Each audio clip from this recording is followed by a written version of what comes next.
하나님 앞에 기도드리심으로 수요 예배를 하나님 앞에 드리겠습니다. 하나님이여 우리를 돌이키시고 주의 얼굴빛을 비추사 우리가 구원을 얻게 하소서. 만군 하나님 여호와여 주의 백성의 기도에 대하여 어느 때까지 노하시리까. 아멘. 죄인들에게 충만한 하늘 은혜로 채워주시고 약속된 구원의 날을 확정하여 주시는 하나님 아버지, 저희를 죄에서 속량하실 구세주 예수 그리스도의 강림을 맞이할 수 있도록 하심을 감사를 드립니다. 하나님, 지난 3일 동안도 우리의 죄악을 벗어버리게 하시고 깨끗한 영혼으로 주님을 만날 수 있게 하여 주심을 감사를 드립니다. 예배를 통해서 주시는 말씀을 듣고 믿음이 날마다 성장하게 하옵시며 성삼위 하나님께 영과 진리로 예배드리게 하여 주시옵소서. 예수님의 이름으로 기도드리옵나이다. 아멘. 찬송가 29장 하나님 앞에 찬양 드리겠습니다. 성도여 다 함께 할렐루야 아멘. 주 찬양하여라 할렐루야 아멘. 주 보좌 앞에서 택하시는 은혜를 다 찬송하여라 할렐루야 아멘. 만군을 열어라 할렐루야 아멘. 온 하늘 울려라 할렐루야 아멘. 인도자 되시며 친구가 되신 주 그 사랑 끝없다 할렐루야 아멘. 주 찬양하여라 할렐루야 아멘. 찬양은 끝없다 할렐루야 아멘. 거룩한 집에서 주 은총 기리며 늘 찬송 부르자 할렐루야 아멘. 오늘 우리에게 주시는 말씀은 누가복음 17장 20절에서 30절 말씀입니다. 바리새인들이 하나님의 나라가 어느 때에 임하나이까 묻거늘 예수께서 대답하여 이르시되 하나님의 나라는 볼 수 있게 임하는 것이 아니요 또 여기 있다 저기 있다고도 못하리니 하나님의 나라는 너희 안에 있느니라. 또 제자들에게 이르시되 때가 이르리니 너희가 인자의 날 화두를 보고자 하되 보지 못하리라. 사람이 너희에게 말하되 보라 저기 있다 보라 여기 있다 하리라. 그러나 너희는 가지도 말고 따르지도 말라. 번개가 하늘 아래 이쪽에서 번쩍이어 하늘 아래 저쪽같이 비침같이 인자도 자기 날에 그러하리라. 그러나 그가 먼저 많은 고난을 받으며 이 세대에게 버림받아야 할지니라. 노아의 때에 된 것과 같이 인자의 때에도 그러하리라. 노아가 방주에 들어가던 날까지 사람들이 먹고 마시고 장가 들고 시집 가더니 홍수가 나서 그들을 다 멸망시켰으며 또 롯의 때와 같으리니 사람들이 먹고 마시고 사고 팔고 심고 집을 짓더니 롯이 소돔에서 나가던 날에 하늘로부터 불과 유황이 비오듯 하여 그들을 멸망시켰느니라. 인자가 나타나는 날에도 이러하리라. 아멘. 찬송가 340장 하나님 앞에 찬양 드리겠습니다. 어지러운 세상 중에 기쁜 소리 들리네. 예수 말씀하시기를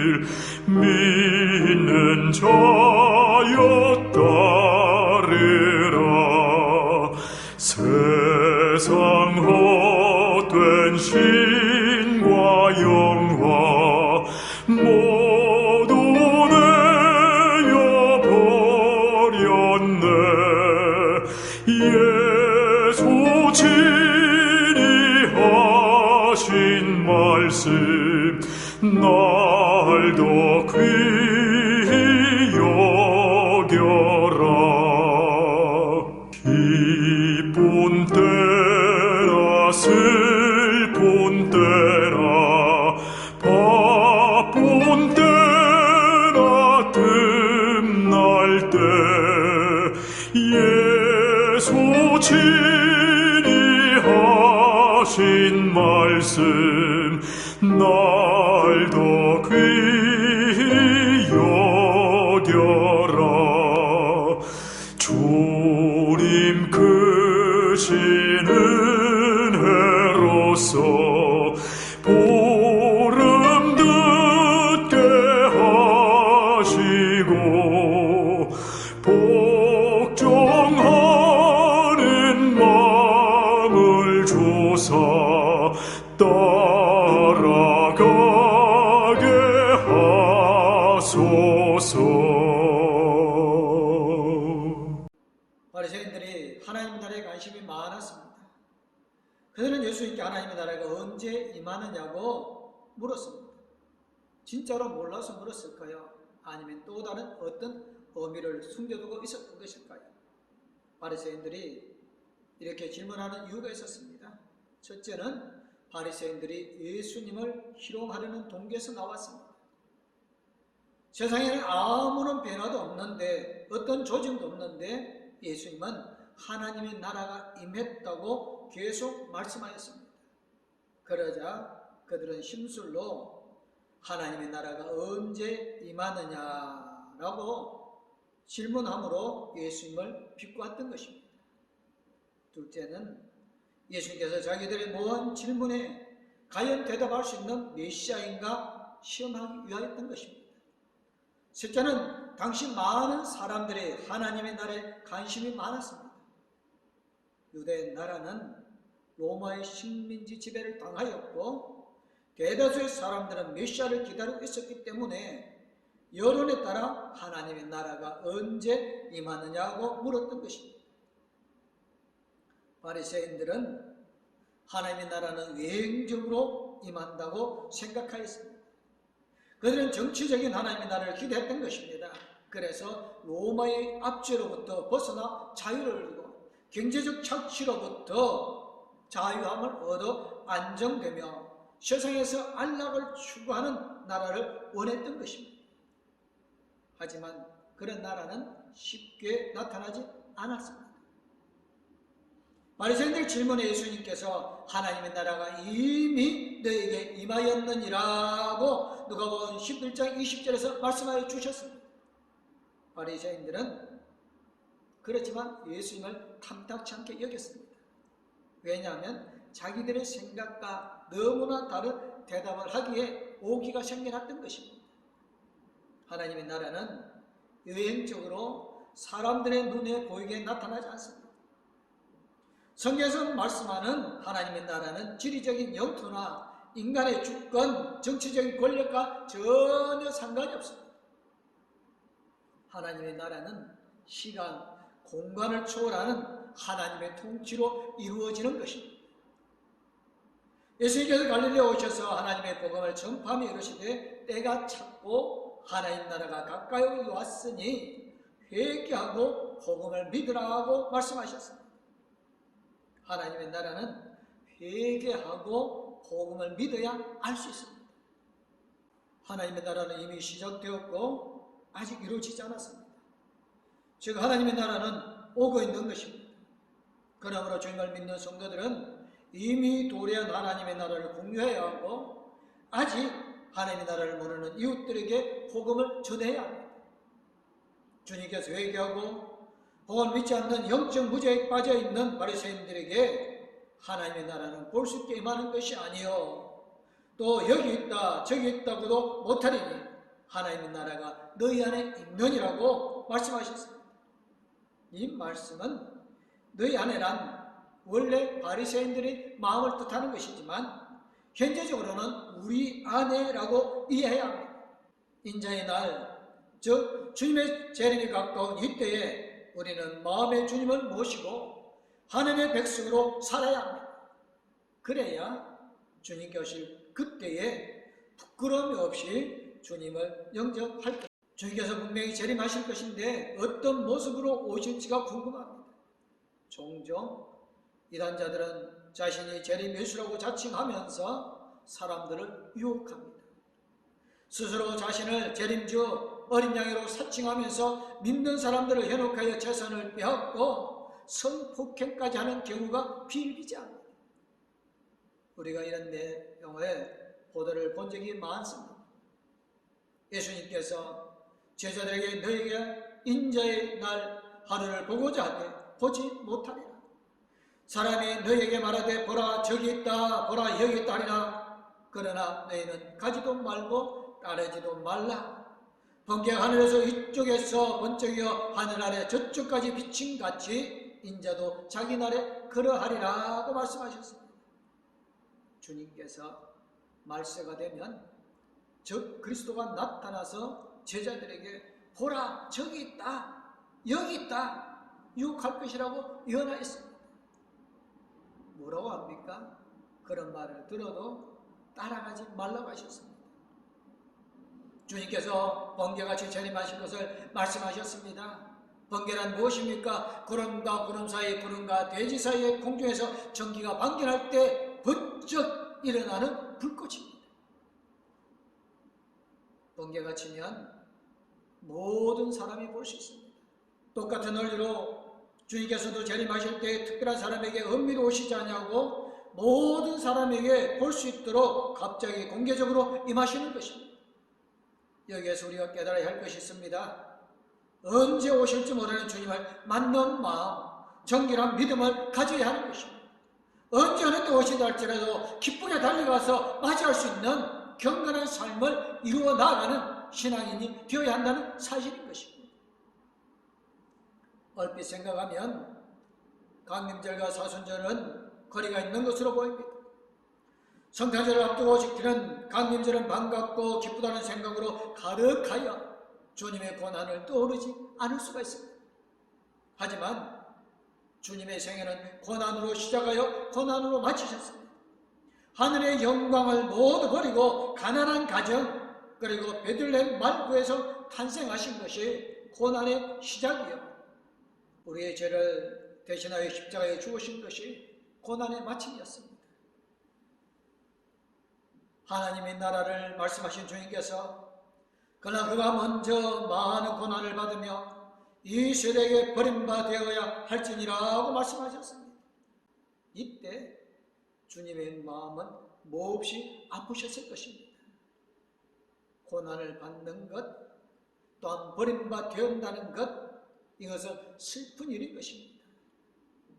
이사야 선지자가 장차 오실 메시아 주님을 그는 멸시를 받아 사람에게 버림받았으며 강고를 많이 겪었으며 질고를 아는 자라 마치 사람들이 그에게서 얼굴을 가리는 것 같이 멸시를 당하였고 우리도 그를 귀히 여기지 아니하였도다라고 이사야 53장에서 예언하였습니다. 고난이 없이는 승리할 수 없습니다. 죽음이 없이는 부활도 없습니다. 주님의 여정이 고난의 연속이셨지만 그 후에 부활의 영광과 함께 하나님의 보좌의 우편에 앉아 계시다가 재림하심으로 우리를 영생으로 인도하여 주실 줄 믿습니다. 우리는 구원과 영생을 기대하는 신앙인들입니다. 기꺼이 주님의 고난에 동참하면서 행복한 신앙생활을 하여야 할 줄로 믿습니다. 때는 어렵고 힘이 든다 할지라도 원망하고 불평할 것이 아니라 이 주님의 고난에 기꺼이 동참하여 주님 오실 그때의 기쁨으로 맞이하는 우리 모든 성도님들 되어지시기를 주님의 이름으로 축복합니다. 많은 사람들이 주님께서 언제 재림하실지 알고자 합니다. 주님께서 인자의 때 곧 재림하실 때에 대하여 노아가 방주에 들어가던 날까지 사람들이 먹고 마시고 장가들고 시집가더니 홍수가 나서 그들을 다 멸망시켰습니다. 또 로스 때와 같으리니 사람들이 먹고 마시고 사고 팔고 심고 집을 짓더니 롯이 소돔에서 나가던 날에 하늘로부터 불과 여왕이 비오듯하여 그들을 멸망시켰느니라. 인자가 나타나는 날에도 이러하리라고 말씀하셨습니다. 이 말씀을 간단히 설명하면 노아와 롯의 시대에 사람들이 먹고 마시고 즐기고 장사에 많은 돈을 벌고 수단과 방법을 가리지 않고 고급 주택을 지어 방종하고 타락하면 그때가 주님의 재림이 가까웠음을 알 수 있다는 것입니다. 역사의 종말이 가까울수록 사람들이 돈을 좋아하고 쾌락을 일삼으며 오락을 즐깁니다. 이른바 삶에서 스포츠 스크린 섹스를 탐하여 살고자 합니다. 본래 운동, 영화, 성이 나쁘지는 않지만 타락한 사람들이 악용하여 즐기는 생활만을 위해 이용한다는 것입니다. 이보다 더 나쁜 시대가 올 것입니다. 이때가 바로 주님께서 재림하실 때인 것을 알아야 하는 것입니다. 현대를 사는 성도는 종말론적인 신앙을 생활을 해야 하는 것입니다. 주님께서 바로 오늘 재림하실 것이라는 신앙을 갖고 하루하루 거룩하게 살아야 합니다. 우리가 변화된 성도의 삶을 살아야 재림하신 주님을 만날 수 있는 것입니다. 우리 왕도교회 모든 성도님들 거룩한 성도의 삶을 통하여 이 땅에 주님이 다시 오실 그때에 기쁨으로 맞이할 수 있는 우리 모든 성도님들 되어지시기를 주님의 이름으로 축원합니다. 기도하겠습니다. 은혜와 사랑, 기쁨, 소망, 위로함을 더해주신 하나님 감사합니다. 성령께서 우리의 삶을 주관하여 주셔서 주님의 다시 오심을 기다리는 거룩한 시간들이 되어지게 해 주셔서 감사를 드립니다. 하나님, 세상은 교인들을 핍박하고 교회를 핍박하고 억압하고 있습니다. 이때 우리가 더욱 근신하여 하나님을 기쁘게 하는 거룩한 삶으로 저 복음을 알지 못하는 자들을 회개시킬 수 있게 하여 주시고 저들이 회개하고 하나님의 품에와 거룩한 백성으로 구원을 얻게 하여 주시옵소서. 하나님, 마지막 때에 우리가 더욱 하나님의 말씀에 순종하게 하여 주시옵기를 간절히 우리 주 예수 그리스도의 이름으로 기도드리옵나이다. 아멘. 이제는 우리를 죄에서 건져 권하여 주시고 새 생명을 주시어 이 땅에 오셔서 우리가 받아야 할 그 고난을 대신 받아주심으로 우리를 죄에서 건져 권하여 주신 우리 주 예수 그리스도님, 우리의 약하고 연약하고 부족할 때마다 우리를 찾아와 주시고 우리와 함께 해주셔서 우리의 힘과 능력이 되어주시는 하나님의 그 큰 사랑과 우리 나아갈 길을 영원토록 인도해 주시고 동행하여 주시고 성령님의 감화 감동 위로 교통 충만하신 주님의 다시 오심을 기다리는 봉독교회 모든 성도님들과 가족들 위해 이제부터 영원토록 함께하기를 간절히 축원하옵나이다. 아멘.